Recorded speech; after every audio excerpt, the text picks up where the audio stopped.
বাংলাদেশিদের জন্য ইউরোপের দেশগুলোর ভিসা সেন্টার দিল্লি থেকে সরিয়ে ঢাকায় অথবা প্রতিবেশী কোনো দেশে স্থানান্তরের আহ্বান জানিয়েছেন প্রধান উপদেষ্টা ডক্টর মোহাম্মদ ইউনূস। তিনি বলেন, ভারত বাংলাদেশিদের জন্য ভিসা সীমিত করার অনেক শিক্ষার্থী দিল্লি গিয়ে ইউরোপের ভিসা নিতে পারছেন না, ফলে তাদের শিক্ষাজীবন নিয়ে অনিশ্চয়তা তৈরি হয়েছে। ইউরোপের বিশ্ববিদ্যালয়গুলো বাংলাদেশের শিক্ষার্থী পাচ্ছে না। ভিসা অফিস ঢাকা অথবা প্রতিবেশী কোনো দেশে স্থানান্তর হলে বাংলাদেশ এবং ইউরোপীয় ইউনিয়ন উভয়ই উপকৃত হবে। আর সোমবার ঢাকায় ইউরোপীয় ইউনিয়নের দেশগুলোর কূটনীতিকদের সঙ্গে বৈঠকে তিনি এ আহ্বান জানান।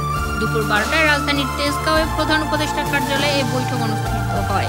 বৈঠকে 19 সদস্যের প্রতিনিধি দলের নেতৃত্বে দেন বাংলাদেশ নিযুক্ত ইউরোপীয় ইউনিয়নের head of delegation Michael Miller.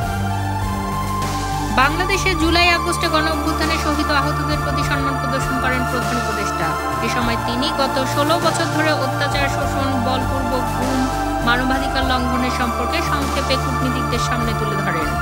বৈঠকে শ্রম অধিকার, বাণিজ্য সুবিধা, জলবায়ু পরিবর্তন, মানবাধিকার, international crime tribunal act, Rohingya প্রত্যাবাসন বাস্তবায়ন ও টেকসই ভবিষ্যৎ নির্মাণে উভয়ের অঙ্গীকার ও করণীয় সম্পর্কে আলোচনা হয়েছে। বিজয়ের মাসে এমন একটি ইন্টারেক্টিভ আলোচনায় অংশ নিতে পেরে আনন্দের কথা জানিয়েছেন প্রধান উপদেষ্টা। তিনি বলেন, ডিসেম্বর মাসে গোটা মাস ধরে আমরা বিজয় উদযাপন করি। বাংলাদেশ সম্পর্কে ব্যাপক আকারে অপতথ্য ছড়ানো হচ্ছে বলে উল্লেখ করেন তিনি। প্রধান উপদেষ্টা বলেন, আমরা এই মিস ইনফরমেশন ঠেকাতে আপনাদের সহযোগিতা কামনা করি।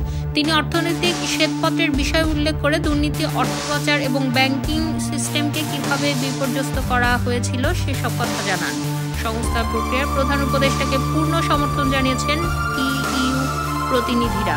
পরামর্শ ও সুপারিশ জানিয়ে নতুন বাংলাদেশ গড়ার লক্ষ্যে পাশে থাকার প্রতিশ্রুতিও দেন তারা।